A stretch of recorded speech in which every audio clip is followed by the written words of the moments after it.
Hey, horror fans, once again, it's the Horror Miser Monty G. Yes, here to do a recap of last night's very shocking and thrilling mid-season finale of The Walking Dead. Yes. It amazes me what The Walking Dead, this TV show, does sometimes and what they do to characters. Last night, we unfortunately, and like I said, if you haven't watched The Walking Dead yet, don't watch this video because I am going to spoil something. So if you haven't seen it, pause it right now, go watch The Walking Dead episode, and then come back and watch this video right now. Okay? Alright, you've been warned. Now, as I was stating before, The Walking Dead really does some crazy things with their characters. Last night, we get something to do with Henry. Now, this guy's character has not been developed fully enough for us to care. But for some reason, The Walking Dead wants us to, let's go on ahead, let's do Henry's uh, story. Because, hey, look, because we haven't really done anything, so let's go doing something now. Even though we really haven't done anything to Henry since we first introduced him, I think, way back in season 7. I think it was right before the All Out War. So, as I was saying before, they decide to do this thing of Henry. Now, of course, Henry is going to the hilltop. He and Carol get to the hilltop because Henry wants to become an apprentice for the.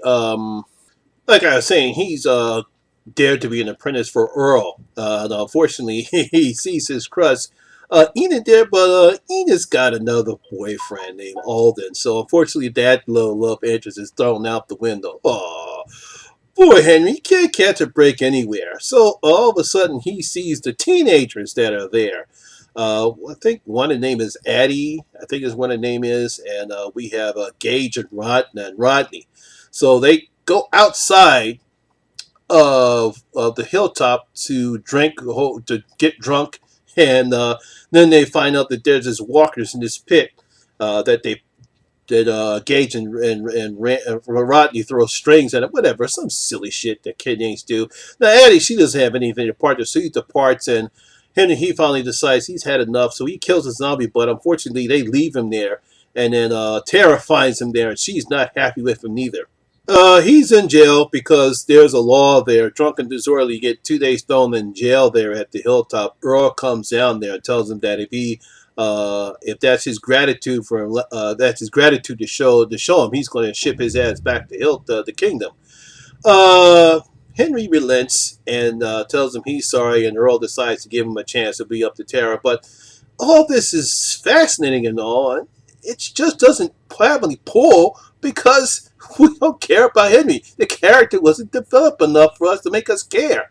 I mean, come on. Now, why did The Walking Dead does this all the time with characters we don't care about because they never developed them? Now, let's get on some characters we actually do care about.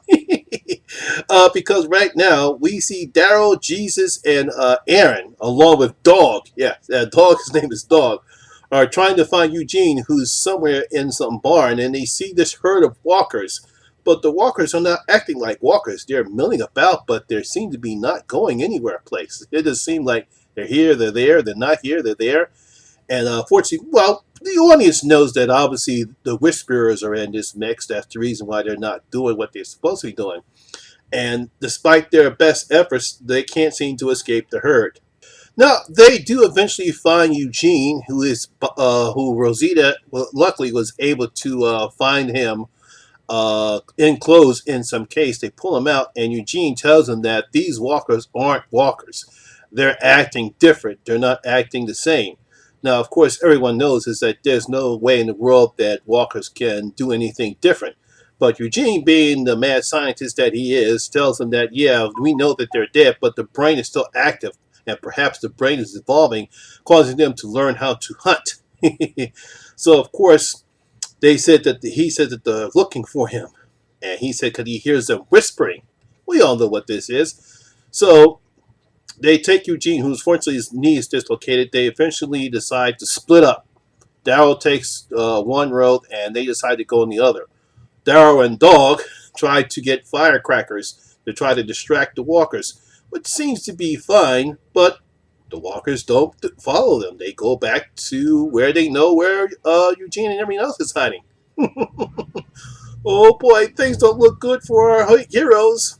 Oh, what? We're going back to Alexandria, and we have a great. We finally see Negan's back again. Seems like he's getting well adjusted after his meltdown. Seems like he and Gabriel are having some type of a meditation to get Negan back to where he was, and it seems to be doing fine right now. But until Negan says that in his prison cell he can see the window there, and it's better than TV because he can hear all the gossip, and he talks about Rosita knowing that he and knowing that she and Gabriel are united right now. Isn't before long that Gabriel finds out that Rosita is missing, and so the next scene that we get, he's cleaning Negan's bedpan, and he's pissed off that he can't help Rosita because someone has to stay there and watch Negan shit. He's pissed off, and he slams the cage door. Can't slams Negan's cell door, but he doesn't lock it. Oh no! Later on that night, while Negan's bouncing the ball and it goes out the wall, he actually looks at the door and he says, "It's not locked." He looks up, takes the ball, and goes out the way with a grinny grin on his face, saying, "That's right, I'm back, baby." So Negan is out of his cell. Uh-oh. Things are going to go back to where they were. We're going to have another all-out war. Oh, man.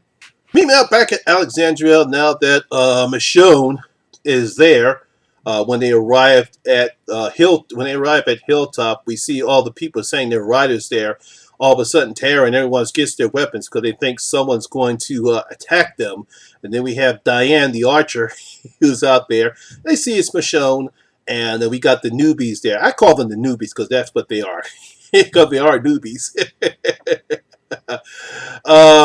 She talks to Tara and tells her that Jesus is in charge now and Maggie's not there anymore, which Michonne is quite a bit surprised because this is the 6-year time jump, and whatever happened between the Hilltop, Alexandria, and the Kingdom, obviously something happened where Michonne shut everything off, and they're all now separate right now. Her and Carol have a very more pleasant reunion, which they discussed about the things, and Michonne talks about it was better for her to shut everything off. Unknown to what's happening, unknown to her, that Daryl's been going back and forth with Hilltop, and so is Aaron, which is to the surprise of Michonne.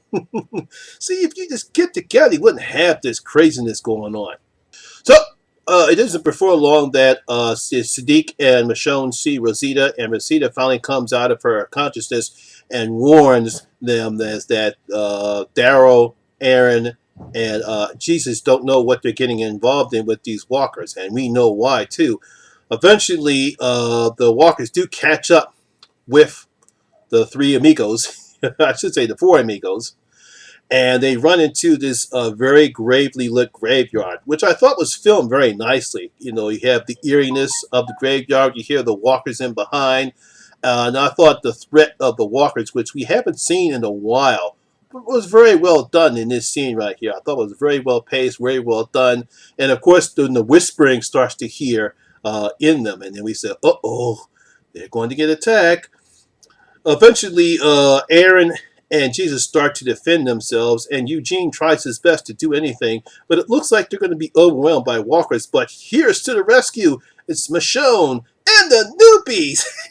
We see Magda and Yumika are right there to save the day. But I think it's not. But we see something that's truly unbelievable when they finally get Eugene out of the cemetery.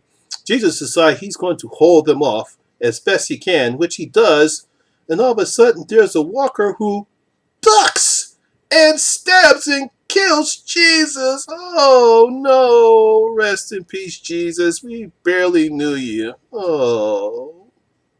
Now after the zombie, or not the zombie, kills Jesus, he whispers in his ear, "You are where you don't belong." But then again, here comes an arrow, shoots the Whisperer in his head, and all of a sudden, everyone else starts to. Daryl comes in to save the day, and Michonne and everyone else kills the other Whisperers because we see other ones coming up with knives about to kill everyone.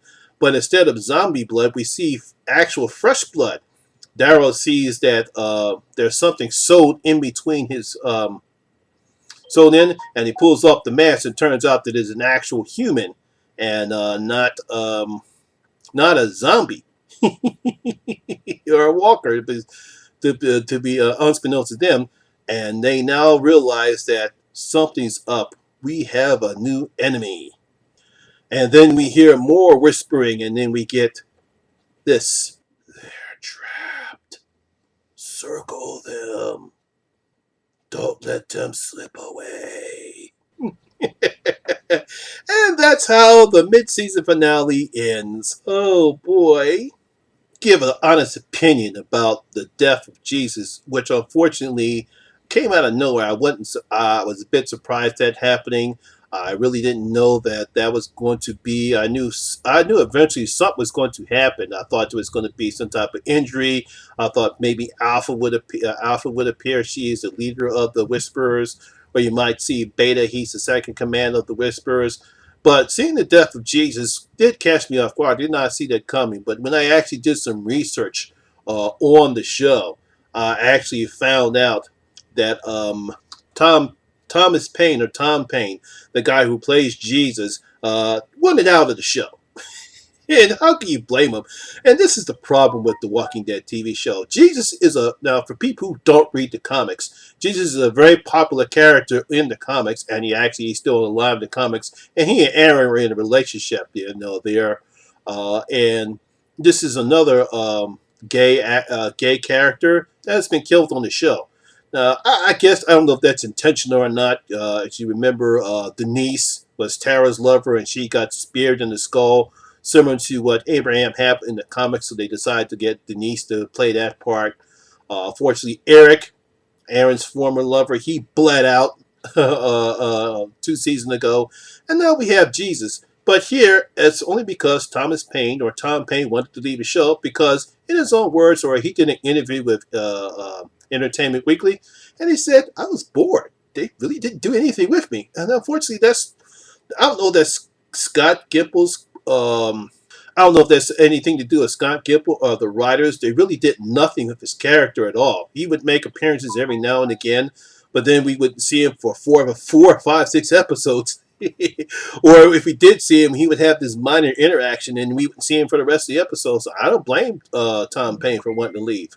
So unfortunately, he decides, hey, look, if I want to sacrifice, go ahead and sacrifice me. And unfortunately, it's just terrible what the TV show does to some of these characters. And again, once again, they pay more attention, or they give stories to characters we don't care about because they're not fully developed. And characters that we do want to develop, they don't give enough time, and the actors get bored.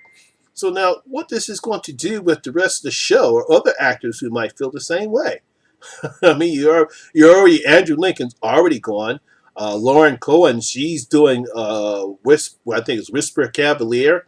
And if that show takes off, she might be gone. We got Tom Paine, he's left the show, and unfortunately the ratings are not good. They're not been improving for season 9. And even though the vast improvement that we've had this season over the all-out war storylines, this show continues to make the same mistakes that it has been making. Last week's filler episode and this episode here. So, my horror fans, what do you think about the mid-season finale? Were you shocked about the death of Jesus? Were you satisfied with the appearance of the Whisperers? And what do you expect to happen the following season? As season will, I think, February sometime. I know it's going to be after the Super Bowl because they never challenge never challenge football right when it comes to the playoffs and after the Super Bowl. So it's probably going to be sometime in February. I'll have to take a look and see what it's going to get. But leave your comments down in your comments below and tell me what you thought about last night's mid-season finale of The Walking Dead. Well, that's my video for today, guys. Hope you did enjoy it. And if you did, please give it a thumbs up because it does help the channel out a lot. And once again, if this is your first time here, please hit that subscribe button and ring that notification bell. That way you can come and enjoy the horror experience with me, the Horror Miser Monty G. And as always, all my social media links will be down in the description box below as well. Once again, my name is Lamont Smith, better known as the Horror Miser Monty G. And always remember, horror rules. I'll see you guys later. I'm out.